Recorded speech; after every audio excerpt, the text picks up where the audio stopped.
Steve, tell us, have you used Adobe Spark Video before?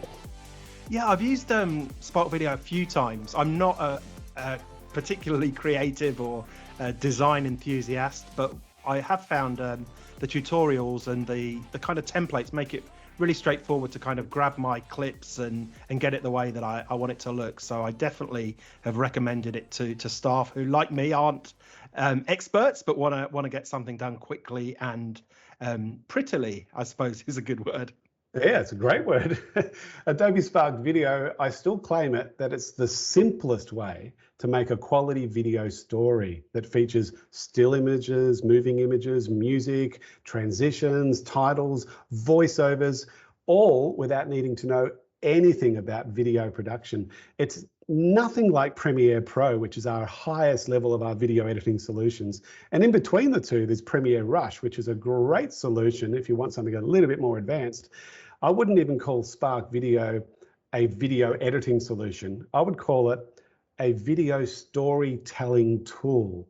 And here's Adobe Education Leader and Microsoft Innovative Educator Expert, Jason Lane, to show us how to create simple stories that link Spark Video with OneNote and then later with Microsoft Teams.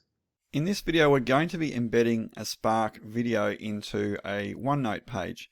Now, what I love about Spark Video is the ability for you to put together really simple and engaging presentations using voice, video, icons, captions, and lots of other easy to author content. And what I have here is an art critique.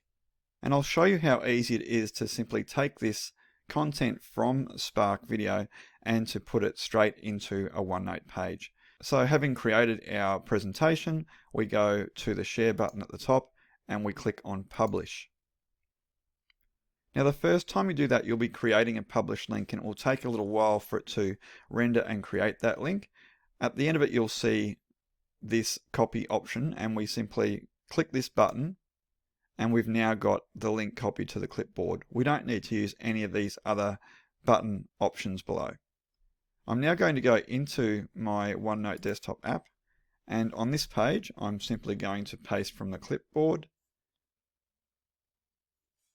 And you can see how after a short period of time the link converts into the title of your Spark Video, and you also have a thumbnail. Now what's fantastic about embedding Spark videos is they can play straight off a OneNote page. So when I click this button, in 2009, sculptor Ai Weiwei created Remembering. And the video plays much like a YouTube video or any other video streamed content that we would put on a OneNote page.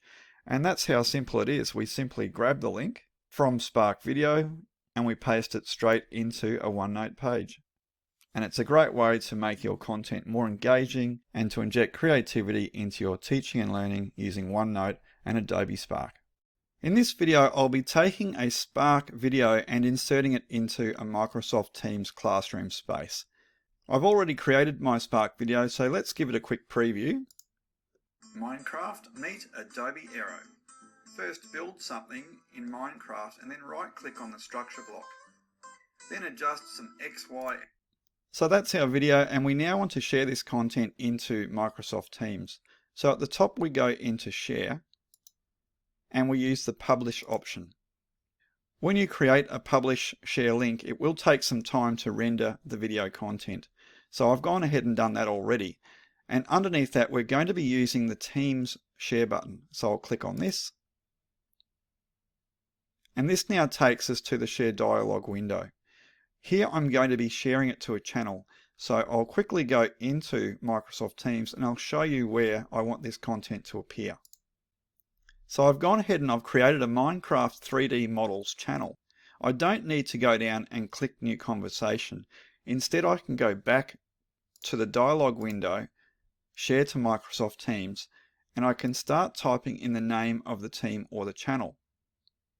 What I'll do is start typing in the name of the team and you'll see that the three channel options appear. So over here I'll be typing 2021 07 PRO, and you can see some matches are filtering through. Class, and when I type RE, that will just give me matches that relate to this particular team. And you can see we have general, we have achievements, and we have Minecraft 3D models. So when I click on this, I've now chosen my channel to share to, and I just want to add some information underneath it. Now it's important that we don't delete the link, so I'll just press space and I'll add some further information afterwards.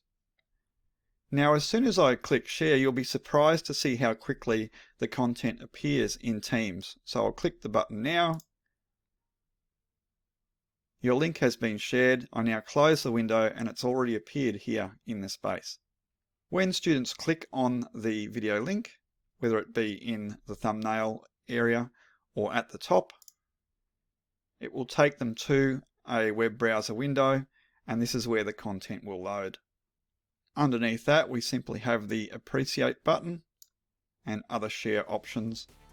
And that's how easy it is to create content that is engaging and multimodal using Adobe Spark Video, and to bring it directly into Teams where your classroom conversations are.